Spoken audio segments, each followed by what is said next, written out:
So you've got an up-to-the-minute report on what your value might be. And by the way, I'd be happy to even make one of those net sheets up so you'd have an estimate of how much cash you'd walk away with. Would something like that be okay with you, as long as I'm coming back anyway?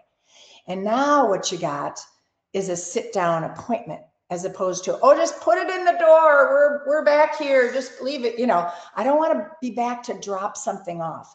I want to be back to sit down at a table and provide my service. Does that make sense? Now, we had a webinar with Kyle Draper a little while back about video. You were maybe at it. And why people trust who they see. Yeah. So if you're going to leave anything behind, make sure your picture's on it. Yeah. Like a refrigerator magnet, calendar, sports schedule, something like that with your picture. A keeper. On it. Right. A keeper item. And then after you get back from the visit, send them a video, text them a video, because people trust who they see. Maybe even a handwritten note. But that won't get there for 3-4 days, right? So the video immediately, they see your face again. They can show it to the partner that wasn't here when you stopped in. And then a handwritten note that arrives in 2-3 days. And then you are going to follow up and follow up and follow up and follow up. Do you have a system?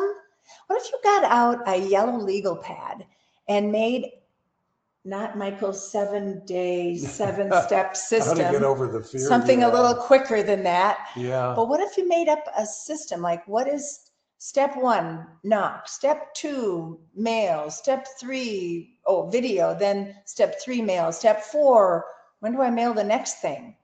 When do I knock again? When do I call? Right? What if you came up with a little plan and put each of these people into your CRM with a targeted plan? And by the way, once you did it for one person, you could do it for a group, right? You'd have a real system. Yeah. Once it's systemized, that's how you fine tune it. Good luck. And if you go back for your reappointment and there's no one home, I would leave a note that says, who's showing your home when there's nobody there? Yeah. Keep in touch. So how do you get in the door? Well, first you got to get to the door.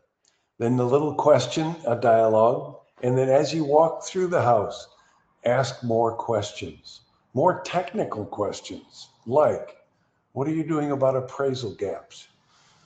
What are you doing with multiple offers? What's an appraisal gap? What are you doing with an unrepresented buyer? Yep. Think about all those questions that cause them to think, maybe I do need some professional advice or even your help. And the more often you go back, the more often you touch with them, the more likely it is that you'll be the one they turn to when it's time for them to list.